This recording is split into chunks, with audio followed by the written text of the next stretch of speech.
Halo guys, welcome back to my channel. Kembali lagi bersama saya Rijat Aldivan Lekiyama. Pada video saya kali ini, saya akan kembali membahas mengenai mata kuliah keterampilan komunikasi dan manajemen konflik. Yang kita ketahui bahwa pada video saya sebelumnya saya sudah membahas mengenai beberapa materi dari mata kuliah ini sebagai tugas awal dari mata kuliah keterampilan komunikasi dan manajemen konflik. Untuk itu pada video saya yang kedua kali ini saya akan kembali membahas mengenai materi-materi dari mata kuliah ini sebagai tugas akhir. Nah, dari materi-materi yang dapat saya bagikan ini kiranya dapat menjadi manfaat untuk para pendengar sekalian dan juga bagi saya sendiri untuk mengasah wawasan dan skill kemampuan yang saya miliki untuk bagaimananya ke depan bisa menjadi seorang pemimpin yang berintegritas di dalam memiliki keterampilan dengan baik. Nah, untuk itu pada video saya kali ini saya akan membahas beberapa poin-poin penting dari mata kuliah yang saya dapatkan dari dosen pengampu mata kuliah keterampilan komunikasi dan manajemen konflik, yaitu dosen Bapak Pendeta Bartolomeus Padatu. Semoga dari video-video saya ini dapat membantu para pendengar sekalian untuk bisa menjadi berkat manfaat bagi kita semua. Nah, pada saat ini saya akan membahas dua topik sebagai pembahasan dari setiap materi-materi yang saya dapatkan. Nah, topik yang pertama di sini membahas mengenai skill dalam menyelesaikan suatu konflik. Kalau kita berbicara mengenai konflik adalah interaksi yang muncul karena adanya perbedaan pendapat, pengetahuan atau pikiran dan lain-lain sebagainya yang ada dalam kelompok tertentu. Nah, masyarakat menganggap bahwa konflik adalah hal yang wajar dalam interaksi sosial karena tidak ada seorang pun yang tidak pernah mengalami yang namanya suatu konflik. Hal ini dapat diatasi dengan kemampuan individu itu sendiri. Nah, menurut para ahli, konflik terjadi karena adanya interaksi komunikasi. Jika kita ingin mengetahui suatu konflik, maka apa yang sedang terjadi itu yang harus kita miliki, yaitu kemampuan yang tepat dalam berkomunikasi. Nah, tidak selamanya konflik dipandang adalah konflik atau hal yang buruk. Hal ini tidak disukai dan bisa menjadi pengalaman yang positif apabila ditangani dengan tepat. Nah, untuk itu orang yang berhasil menyelesaikan suatu konflik biasanya memiliki hubungan yang lebih erat dari masalah-masalah yang sedang dialaminya. Nah, ada beberapa faktor yang menjadi penyebab timbulnya suatu konflik yang bisa kita lihat ialah yang pertama adanya perbedaan latar belakang. Nah, perbedaan latar belakang ini dilihat dari kebudayaan yang dimiliki oleh suatu individu. Nah, sehingga membentuk suatu kepribadian yang berbeda. Nah, orang yang berasal dari budaya yang berbeda sering mengalami kesulitan ketika harus berinteraksi dengan orang dari budaya lain atau berasal dari latar belakang yang berbeda. Nah, yang kedua adalah perbedaan masing-masing individu atau perbedaan yang dimiliki oleh setiap individu yang ada. Nah, dalam menjalani sebuah hubungan, tiap orang memiliki pendirian dan perasaan yang terkadang bergesekan dengan orang lain. Pikiran yang tidak selaras ini bisa menimbulkan konflik yang terjadi. Nah, yang ketiga adalah perbedaan kepentingan antara kelompok atau individu itu. Nah, tentu dalam tiap-tiap individu atau kelompok memiliki kepentingan tersendiri.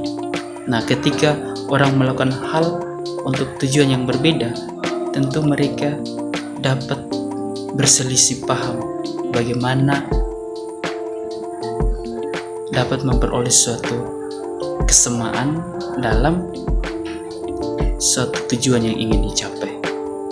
Nada yang keempat adalah perubahan nilai yang cepat dan mendadak dalam masyarakat yang terjadi jika perubahan nilai yang mendadak dalam masyarakat tersebut. Mereka dapat memegang pendapat dan pandangan bahwa masalah dengan kaum yang sudah lebih modern. Nah, hal ini sering terjadi ketika seseorang yang ingin menanamkan suatu perubahan tapi kurang memahami dan kurang berinteraksi dengan orang yang sudah lebih modern daripadanya atau orang yang sudah berpengalaman.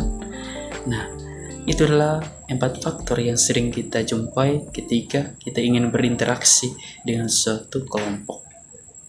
Nah, ketika konflik sudah terjadi antara individu atau kelompok, maka harus dilakukan sejumlah cara untuk menyelesaikannya. Nah, salah satu cara yang bisa diambil adalah membangun komunikasi yang baik. Nah, ada beberapa tahap yang dapat dilakukan. Nah, yang pertama ialah kesadaran dari kedua belah pihak bahwa konflik yang harus diselesaikan. Bila hanya satu pihak saja yang ingin menyelesaikan konflik, biasanya komunikasi hanya menjadi searah dan tidak efektif. Nah, komunikasikan masalah yang ada sehingga konflik dapat segera diselesaikan dengan baik. Yang kedua, pastikan bahwa kedua belah pihak fokus pada masalah, bukan menyerang secara personal ketika membicarakan konflik. Jangan mengangkat masalah pribadi yang tak ada hubungannya.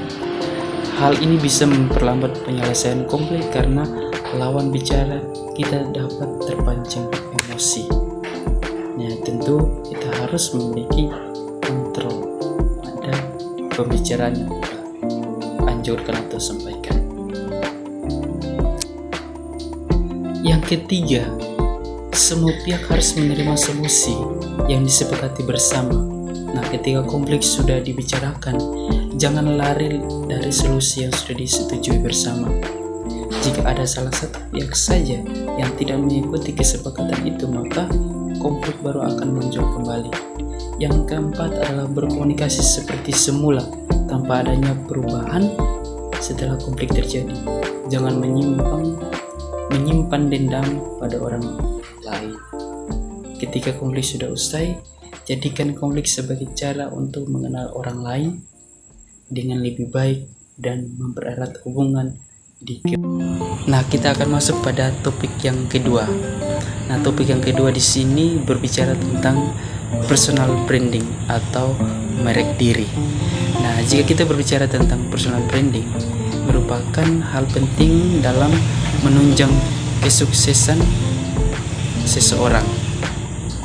Nah, namun memiliki personal branding bukanlah hal yang secara instan bisa kita dapatkan, karena pada dasarnya personal branding terbentuk dari beberapa aspek.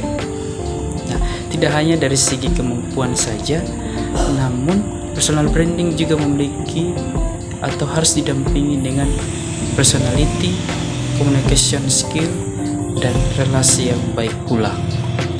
Nah, kemampuan berkomunikasi menjadi sangat penting karena personal branding merupakan apa yang ingin kita sampaikan mengenai diri kita kepada orang lain.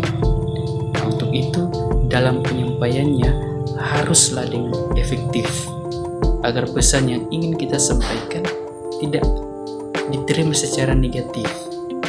Untuk membangun komunikasi atau kemampuan dalam berkomunikasi yang bisa dimulai dari komunikasi, yaitu komunikasi yang verbal.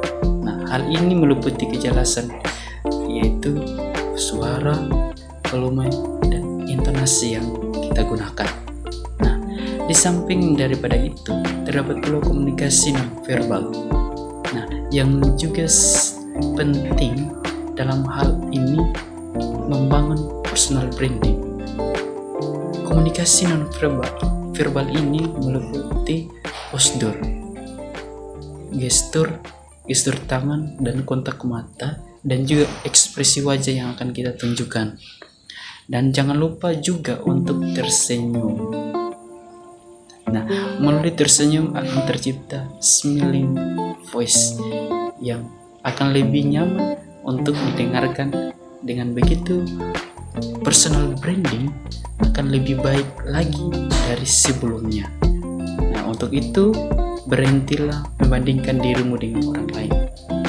Nah, semakin hal tersebut menumpuk dalam diri kita, maka kita tidak akan fokus dan tidak akan memiliki rasa syukur atas kelebihan yang kita miliki. Dengan begitu, maka harus ada rasa percaya diri yang tidak menurun dan tidak bisa untuk diatasi. Jadi, milikilah percaya diri yang bisa menunjang bahwa kita memiliki kemampuan untuk melakukan segala sesuatu dengan baik. Demikianlah materi yang bisa saya sampaikan, kiranya dapat membantu kita semua dalam mata kuliah ini. Terima kasih dan sampai jumpa di video yang berikutnya. Tuhan Yesus memberkati kita semua. Salam.